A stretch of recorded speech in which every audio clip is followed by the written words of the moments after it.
근데 저는 사실은 제 또래의 다른 작가들이 문화생 생활을 했던 거에 비하면 저는 좀 문화생 생활을 했다고 하기에 약간 기간이 너무 짧아요.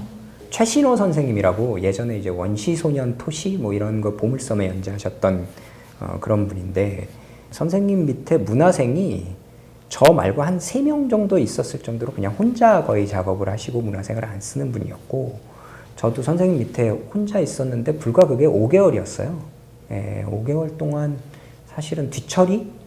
그러니까 흔히 그 당시로 말하면 먹칠, 흑백만 하니까 검은색 머리에 먹칠하고 배경에 선 긋고 스크린톤이라고 있습니다.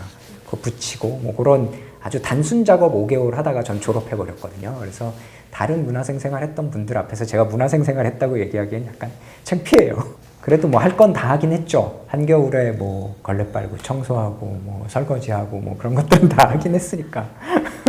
원래 제가 최신호 선생님 문화생으로 들어가기 전에 애니메이터로 그것도 길진 않아요. 한 6개월? 그 정도 일을 했는데, 그 6개월 동안 애니메이션 작업을 하는데, 한국의 애니메이션이라는 게 지금도 비슷하겠지만 대부분이 하청이거든요. 그것도 뭐 원화가 아니고 동화라고 합니다. 원화와 원화 사이의 중간 그림을 쪼개는 거예요. 원래 저는 만화가가 꿈이었고, 그러니까 기본적으로 이야기를 만드는 것에 집착하던 사람이었던 거예요. 그래서 그 작업을 한 6개월 하는데 너무 갈증이 심해지더라고요. 이건 내 일이 아닌데. 그래서 사실은 그 6개월 사이에 원고를 하나 만들었어요. 퇴근하면 만화 원고를 그리고 만화 원고를 그려서 단편 하나를 만들었는데, 어떻게 인연이 있어갖고 최신호 선생님한테 그걸 보여드렸더니, 너 뭐 이 정도면 잘하지만 기술적인 측면에서 수련 없이 바로 데뷔하면 고생을 할 거다. 그러니까 내 밑에 와서 조금 배워라. 그래서 선생님 밑에 들어갔고 한 5개월 동안 있는데, 그 5개월 동안에도 저는 계속 제 작품을 선생님 그 마감할 때 아니면 계속 제 작품을 그리니까 선생님이 넌 안 되겠다. 넌 빨리 작가라는 게 낫겠다. 그래서 소개를 시켜주셨고, 그 애니메이션 회사 다니면서 그렸던 그 단편 원고로 데뷔를 했어요, 결국은. 그러니까 예를 들면 회사에 취직하면 어느 정도의 안정을 보장받는 측면이 있잖아요. 여기는 그거는 절대 없거든요. 누가 자기를 선택해 줄지 알 수 없는 상황에서 나도 만화가나 베스트 도전에다 막 1년씩 그리는, 2년씩 그리는 그런 친구들도 있는 거잖아요. 본인의 이야기를 세상에다가 던지고 싶은 욕구가 다른 그 무엇보다 강하지 않으면 못해요, 이 직업은.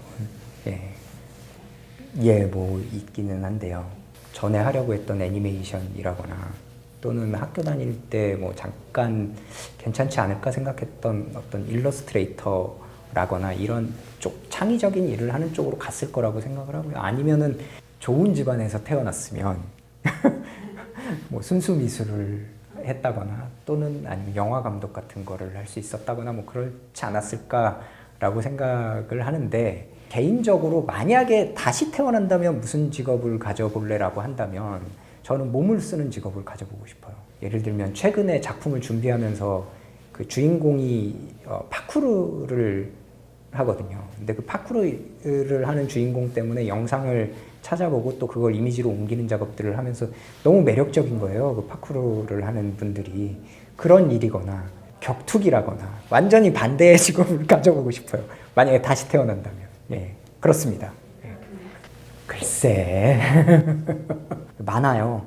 슬램덩크나 기생수나, 사실은 아키라 단행본을 산 지가 얼마 안 됐어요.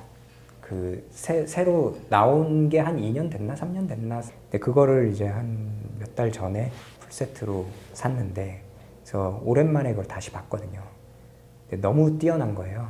그림의 완성도도 뛰어나고 연출도 다시 보이더라고요. 가장 놀라운 점은 그 패기.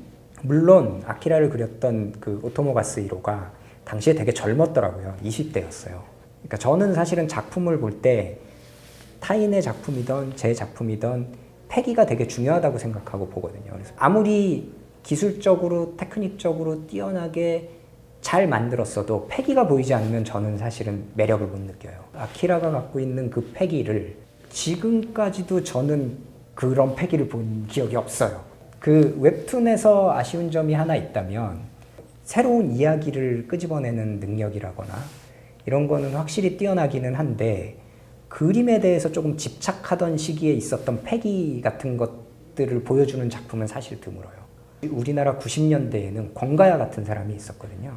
그림의 패기로 봤을 때 그만한 에너지를 가지고 있는 작품이 웹툰 시장이 열린 후에 나왔냐 하면 아직 못 본 것 같기는 해서 그런 타이틀이 한 작품쯤은 이제 나올 때가 되지 않았나.